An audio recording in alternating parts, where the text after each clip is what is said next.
Paris Saint-Germain triumphed in the Champions League final with a stunning 5-0 victory over Inter Milan, claiming the first Champions League title in the club's history. This win holds deep significance for French football fans. It's not just PSG's first European trophy, it also marks the first time in 32 years that a Ligue 1 club has lifted the Champions League trophy since 1993. It's a statement to football fans around the world.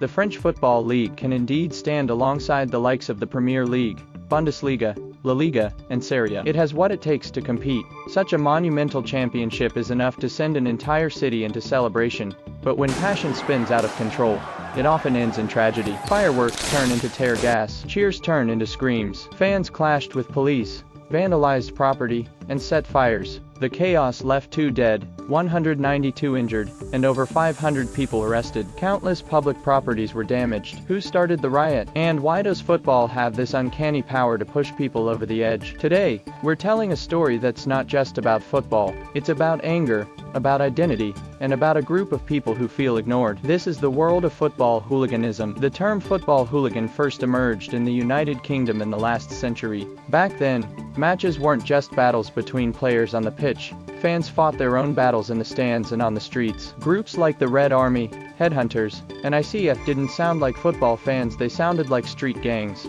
Wearing uniforms, waving flags, chanting in unison, they weren't just there to watch a game. They made grand entrances, and sometimes, grand fights. Often, the actual result of the match didn't matter. What mattered was, who won the fight outside the stadium. On the international stage, sport is often said to represent a country's power. In professional football, the outcome of matches reflects more than just athletic skill. They weren't watching football, they were fighting for their city, for their crew, for their pride. In 1970s England, the term football hooligan became widely used. These weren't just fans anymore, they were gangs. Their clothing, slogans, hand signs, even their seating areas, were battlegrounds. Outside the stadiums, real fists flew. Football became an outlet for people's dissatisfaction with life and society. Why fight? Because it was about identity, about belonging, about finding your place in the world. During times of economic depression and job insecurity, many young people felt hopeless. In their football clubs, they found a chance for us to fight them. It was our neighborhood versus yours, my city versus your city, sometimes, even my country versus yours. This intense rivalry helped make football the most popular sport on earth, with an estimated 3 billion fans globally.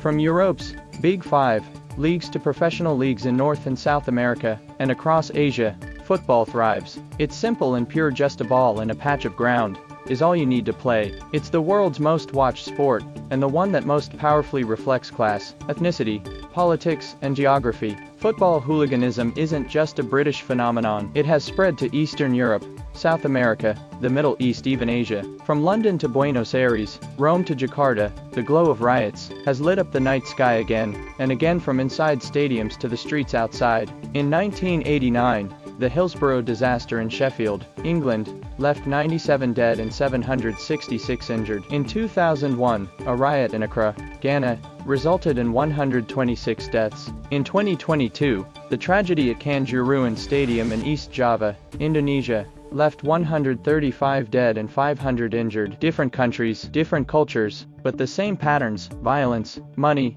politics, and the search for belonging. Sometimes the fight is between fans, sometimes it's against the entire system. Faced with this kind of problem, many countries have tried various approaches. The UK issued banning orders, preventing thousands of hooligans from approaching stadiums. Italy implemented facial recognition. Spain deployed riot police to patrol matches. Some have even suggested making radical fans wear electronic ankle bracelets. Has it worked? Maybe a little, but it only treats the symptoms, not the cause. You can keep them out of stadiums, but you can't stop them from gathering in the streets. Because this isn't just about breaking the rules, it's a culture. Beyond law enforcement, some countries have turned to prevention. Nations like the UK and the Netherlands have created football and social integration programs aimed at at-risk youth. For example, the UK's Kick It Out campaign combines racial equality and anti-hate education, aiming to reduce hooliganism at its roots. In Germany, Sweden, and Denmark, police and social workers cooperate on community patrol and dialogue programs, holding regular meetings with fan groups to ensure those organizations don't become breeding grounds for violence. Today, technology has become the new gatekeeper of football stadiums. Your ticket is no longer just an entry pass, it's a tracking point. Facial recognition,